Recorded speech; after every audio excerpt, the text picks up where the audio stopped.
और कांग्रेस वालों को तो वैसे भी मान लेना चाहिए, विपक्ष वालों को तो भाई मोदी जी 5 साल के लिए आए हुए, अगर वो 3 साल में दोबारा चुनाव होता हो क्या पता जनता आपको ले आए। हर 6 महीने में कहीं ना कहीं 2-3 स्टेटों में चुनाव हो ही जाता है। बिल्कुल। और उससे होता क्या है कि चाहे वो पक्ष हो और चाहे विपक्ष हो, तमाम नेता उन्हीं राज्यों में अपनी ताकत झोंक देते हैं जी। तो जो विपक्ष है उसका तो काम ये है कि वो जनता की आवाज उठाए, लेकिन जो सत्ता पक्ष है उसको तो बहुत से काम करने हैं। बिल्कुल।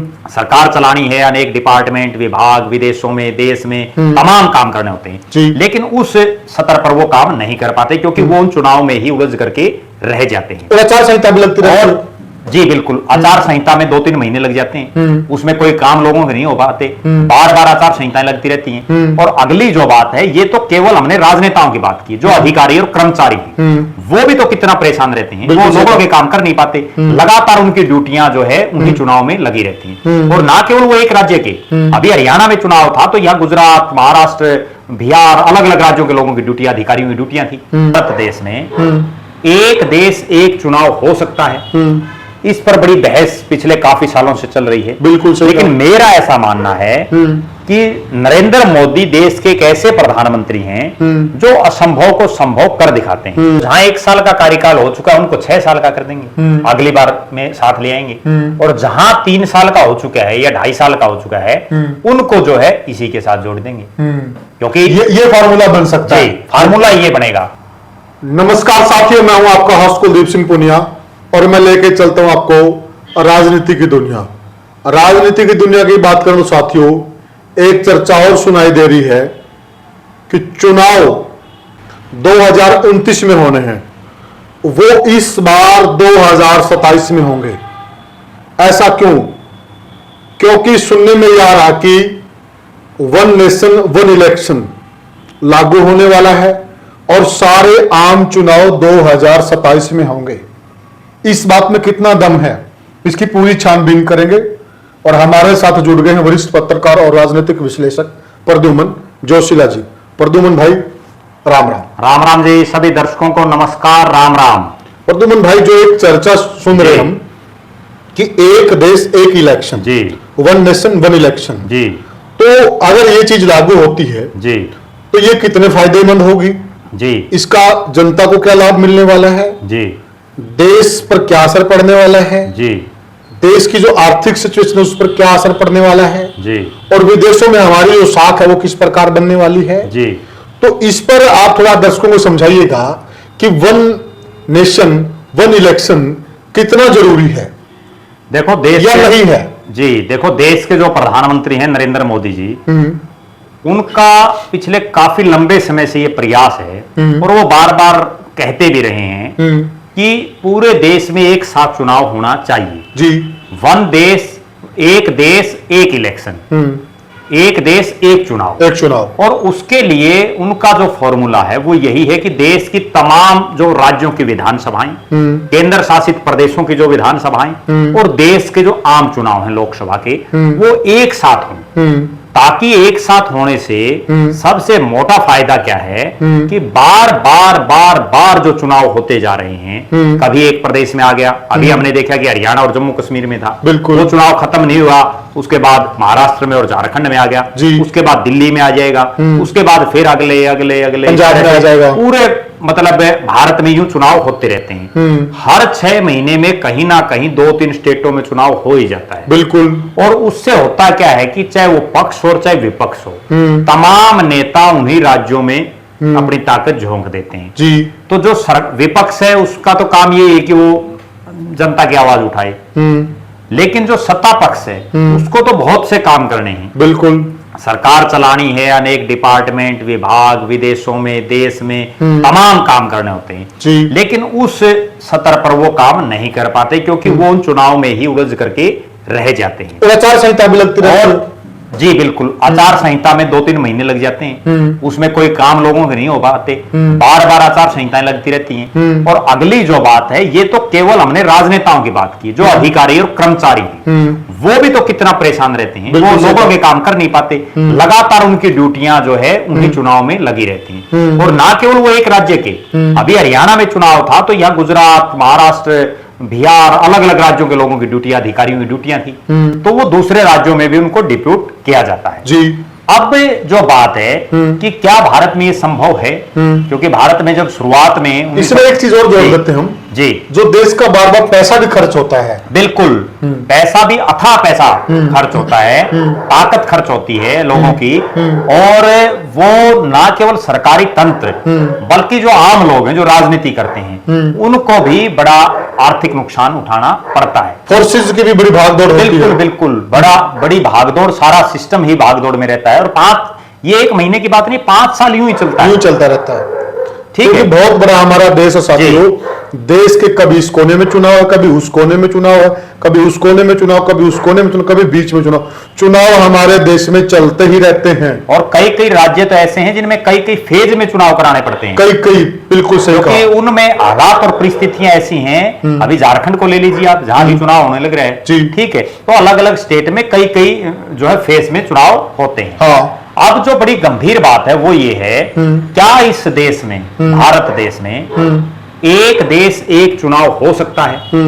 इस पर बड़ी बहस पिछले काफी सालों से चल रही है। बिल्कुल सही। लेकिन मेरा ऐसा मानना है कि नरेंद्र मोदी देश के एक ऐसे प्रधानमंत्री हैं जो असंभव को संभव कर दिखाते हैं। धारा 370 के बारे में किसी ने ये नहीं सोचा था। प्रश्न पे आ रहा था प्रद्युमन भाई, देश में एक जिक्र चलता था बहुत लंबे समय से, जब से देश आजाद हुआ था तभी से यह प्रश्न चला आ रहा था, क्या कभी धारा 370 खत्म हो सकती है? जी। और खत्म होए, विवाद ना होए, जी, हो सकता है ऐसा? जी। कोई भी बुद्धिजीव, कोई भी राजनीतिक पंडित, जी, कोई भी विश्लेषणकारी यह मानने को तैयार नहीं था, और फिर वो धारा भी हटी, शांतिपूर्वक तरीके से हटी। बिल्कुल, देश में शांति भी कायम रही, और कहीं न कहीं उसके बाद जम्मू और कश्मीर में तरक्की भी की।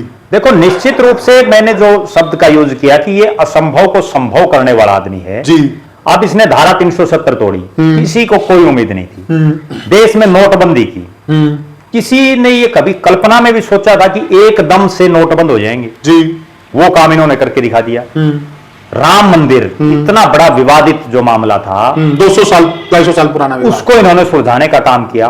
तो मेरा तो ऐसा मानना है कि अभी जो संसद का सत्र शुरू होगा, उसमें ये इस बिल को लाने की जो बात चल रही है, ये बिल आएगा। और ये बिल ना केवल आएगा, क्योंकि भारतीय जनता पार्टी की अब राज्यसभा में भी मेजोरिटी है, लोकसभा में भी मेजोरिटी है, और प्रदेशों में भी अगर देखें तो कांग्रेस तो कहीं गिने चुने राज्यों में है, बिल्कुल, बाकी तो हर जगह बीजेपी या उसके अलायंसेस की पार्टी है, कुछ एक जगह क्षेत्रीय पार्टियों की है, तो वहां भी कोई दिक्कत नहीं आएगी। ये 1 नेशन 1 इलेक्शन बिल्कुल 100% लाएंगे, और लाते ही जो कोई एमपी एमएलए अभी बना बैठा है, विशेषकर हरियाणा वाले, जो ये सोच रहे होंगे कि 2029 में चुनाव होंगे, वो ये सोच लेना ये चुनाव 2027 में होंगे, और 27 में मोदी जी चुनाव कराएंगे। वो असंभव को संभव कर देते हैं, और ना केवल चुनाव कराएंगे बल्कि जिन लोगों के ये दिमाग में हो, क्योंकि कांग्रेस और जो दूसरी पार्टी है वो तो 29 के हिसाब से तैयारियां कर रही हैं। बिल्कुल सही कहा। जबकि ये 24 घंटे 365 दिन की तैयारी रखते हैं जी। ये तैयारी कराकर ये फिर राजमा सकते हैं। तो इसलिए जो और पार्टियां हैं उनसे हमारा ये अनुरोध है कि आप भी अपनी तैयारियां शुरू कमर कस के रखो जी। अगर आपको कुछ करना है तो ये चुनाव 27 में हो सकता है। और उसका भी एक लॉजिक ये है कि चूंकि अब देश के जो अलग अलग राज्य हैं उनमें एक साथ चुनाव तभी संभव है जब मोदी जी एक बोल्ड फैसला करके कानून बना दें। वरना तो कहीं आज इस साल चुनाव है, कहीं अगले साल है, कहीं उससे अगले साल है, कहीं उससे अगले साल है, तो यूं तो अलग अलग में फिर नहीं बात बनेगी। बिल्कुल। तो ये क्या करेंगे, जिन विधानसभाओं का कार्यकाल लगभग 3-1 साल का हो चुका होगा उन सबको उस समय डिसॉल्व कर देंगे जी। और जिनका कार्यकाल 6 महीने का हुआ होगा या 1 साल का हुआ होगा उनको 1 साल एक्सटेंड कर देंगे। मान लीजिए कहीं 5 साल की है हर जगह, तो जहां 1 साल का कार्यकाल हो चुका है उनको 6 साल का कर देंगे, अगली बार में साथ ले आएंगे। और जहां 3 साल का हो चुका है या 2.5 साल का हो चुका है उनको जो है इसी के साथ जोड़ देंगे, क्योंकि ये फार्मूला बन सकता है। फार्मूला ये बनेगा, और तो कोई तरीका है नहीं। ठीक है, आप एक साथ सबको अगर डिसॉल्व कर देंगे, मान लीजिए कहीं 6 महीने हुए चुनाव को, तो फिर उन राज्यों में सहमति के सफर शुरू हो जाएंगे। बिल्कुल। तो असली बीमारी की जड़ को खत्म तभी किया जा सकता है जब सब सहमत हो जाएंगे और इस फॉर्मूले पर सब सहमत हो जाएंगे और अगर नहीं भी होंगे तो भी मोदी के पास बहुमत है। सीधी बात है, जिसको सहमत होना हो जाएगा, नहीं होना तो भी बहुमत है। और राज्यों में भी उनकी ज्यादातर स्टेट्स में भारतीय जनता पार्टी और उसके अलायंसेस की सरकार है। बिल्कुल। तो कहीं ना कहीं ये फार्मूला आएगा और 2027 में देश में भी और हरियाणा में भी और तमाम राज्यों में अगर ये एक देश एक चुनाव लागू हो गया तो चुनाव होगा। क्योंकि साथी हो आपके दिमाग में ये होगा कि ऐसे कैसे हो सकता है। देखिए अब हर जगह पूरी दुनिया की बात करते हैं, हमारे यहाँ प्रधानमंत्री 5 साल के लिए बनता है, अभी अभी अमेरिका में चुनाव हुए हैं, वहां पे 4 साल के लिए बनता है जी, और फ्रांस में 6 साल के लिए बनता है जी। तो ये कोई बड़ी चीज नहीं है। इसको 4 का भी किया जा सकता है, 5 का भी किया जा सकता है, 6 का भी किया जा सकता है, इसको आगे पीछे किया जा सकता है और 4-6 में लगभग सेटिंग बैठ ही जाएगी। बिल्कुल, कहीं 4 का हो जाए, कहीं 6 का हो जाए, जी बिल्कुल, सेटिंग बैठ जाएगी। बिल्कुल, यह फार्मूला बनाया जाएगा और इस फार्मूले के तहत पूरे देश के अंदर एक साथ चुनाव करवाए जाएंगे। क्योंकि आप ये देखिए, क्योंकि नरेंद्र मोदी और बीजेपी अलग एंगल से चीजों को लेते हैं।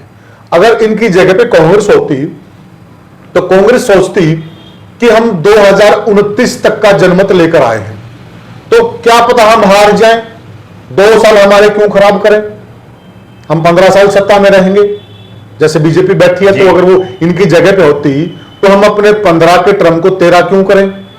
परंतु यह लोग रिस्क लेते हैं, रिस्क इन्होंने लेकर दिखाया भी है। राम मंदिर का मुद्दा दशक बीत गए थे, दशक साथियों, अंग्रेजों के राज से चला आ रहा था, जिन अंग्रेजों के राज का सूर्य कभी अस्त नहीं होता था।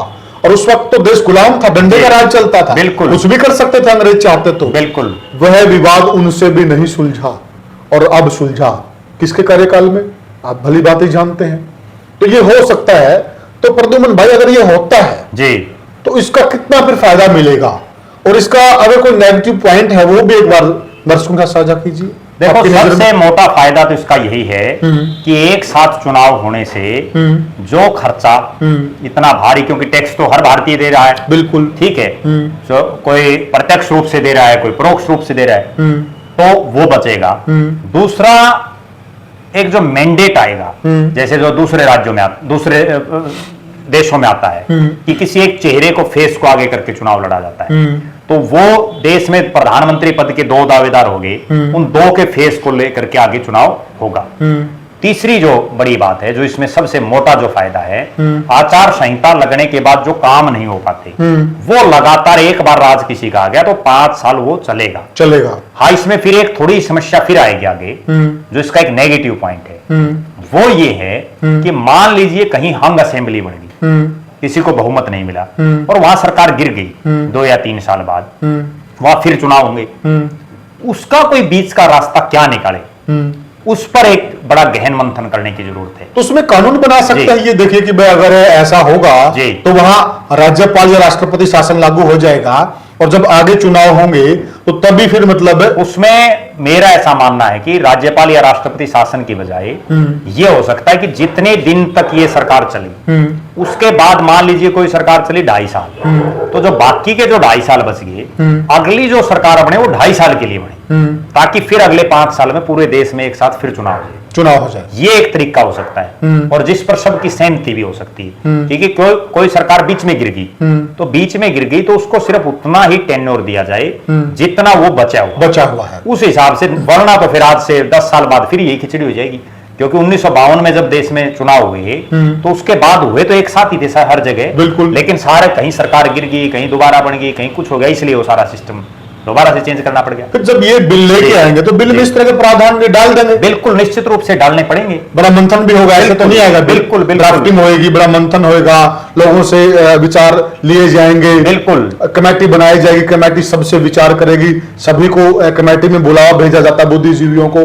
देखो ये तो निश्चित रूप से, क्योंकि बहुत बड़ा काम है और सबकी राय मशविरा विपक्ष के नेताओं से भी लिया जाएगा, सर्वदलीय बैठकें होंगी और उसके बाद निचोड़ यही निकलेगा आखिर में कि ये सबके फायदे के लिए है, वो चाहे बीजेपी हो चाहे कांग्रेस हो। और कांग्रेस वालों को तो वैसे भी मान लेना चाहिए, विपक्ष वालों को तो मोदी जी 5 साल के लिए आए हुए, अगर वो 3 साल में दोबारा चुनाव होता हो, क्या पता जनता आपको ले आए।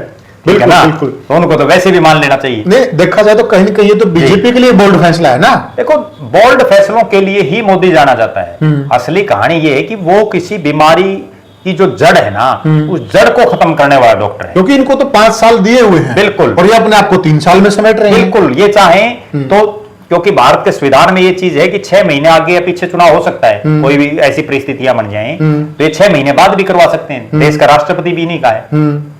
जो राष्ट्रपति हैं द्रौपदी मुर्मू जी, वो भी है तो भारतीय जनता पार्टी की प्रत्याशी थी। बिल्कुल बिल्कुल, ठीक है, तो कुछ भी संभव है, लेकिन इतना निश्चित है कि अगर एक देश एक इलेक्शन ये कराते हैं तो उसका फायदा मेरी नजर में, मैं सबको मानता हूं, सबको मानता हूं, और उसके लिए सबको तैयारियां अपनी कर लेनी चाहिए। और सोचना भी ऐसे, अगर आज बीजेपी सत्ता में है जी, और वो अगर ऐसा सोचे कि इसका फायदा केवल हम ही लेंगे, वो भी गलत सोच होगी।